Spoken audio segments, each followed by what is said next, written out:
Hey guys, Shree from A7A Accelerator 7 Achievement, and today we're going to talk about international commerce. So if you are importing something, buying something from abroad, from Alibaba for example, or you intend to sell something in another country, this will be very interesting for you.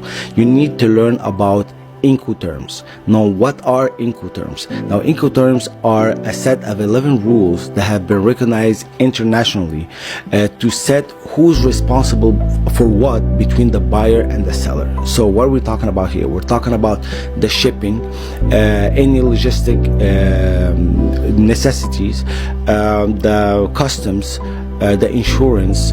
So you need to know who's responsible for this, because you might be paying for something and you think that product costs you $2,000 and in reality it will cost you $3,000 because you didn't know that the seller actually set for you an Incoterm where you have to pay for everything. So you'll have to pay for taking the product from his warehouse to the shipping yard and putting it on the ship, paying for the insurance, and then coming here paying for the customs, and then from the shipping yards here for you to your house or your warehouse, the transportation to get there as well. You will be paying for everything.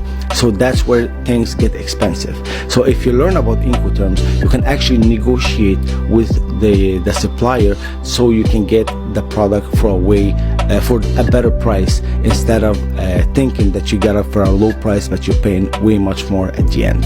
And if you're a seller, where it goes the other way around, if you know about Incoterms, you will be able to put most of the pricing, most of the cost of shipping on the buyer, or you can actually include it in the price, but you'll actually know what you're dealing with. So what is the worst Incoterm for a buyer, and what is the worst Incoterm for a seller? So the worst Incoterm for a buyer is actually EX work.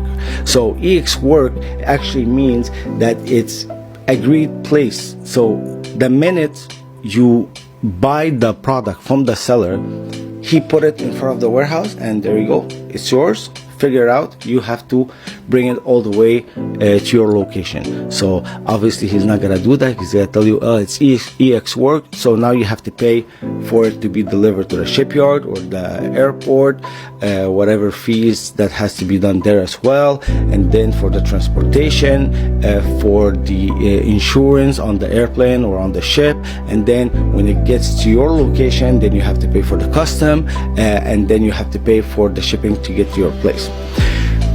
So this, if you're a buyer, if you're buying, for example, on Alibaba, and this happens to me, they will always try to pass you EX work. So you always need to ask, what Incoterm are we going to be using? Now, if you're a seller, the worst Incoterm for you is going to be DDP. Now, DDP is the other way around. You are responsible for everything until it reaches the destination. So it's exactly the opposite of EX work, and this will be bad for you, because then you will be assuming all the costs of the shipping, unless if you already included in the pricing and you already calculated, it's going to be a very, very bad situation for you, because you're going to lose all your profit and even you're going to go into a loss. Now, what is the most used Incoterm? The most used Incoterm is FOB. It means free on board. So what is free on board? Free on board means that the product, it goes to the shipyard. From the warehouse to the shipyard, it's all on the seller. So he pays for everything, including the insurance, because also there's insurance while it travels on the street. Imagine the truck has an accident or something like that, you lose the product, who's responsible, right? And then when it gets to the shipyard, I'm gonna actually use an example here. Imagine this is the ship and this is the product. Now the product is still under the responsibility of the seller while they're transporting it into the ship, until 51% of the product in midair is on the ship. And when this happened, the responsibility is now transferred to the buyer. So it's you have to pay attention to everything here, because imagine if the product is, they're lifted it with the crane. Let's say you're buying a vending machine and they lifted it with the crane, and it's passing to the ship, and then something happened, it fell. Well, it depends where. If it falls, and obviously it's going to break, if less than 50% of the product has passed on top of the ship, it's still the seller responsibility. So he will assume the damage and he will have to send you another one. But if you use an FOB and 51% of the product has passed on top of the ship and then it falls down and it breaks, now it's your responsibility, and let's hope it's still fixable, because unless you have an insurance, and I hope you will have an insurance, it's your insurance that will be paying for it and not his, because now the responsibility has been changed of hands.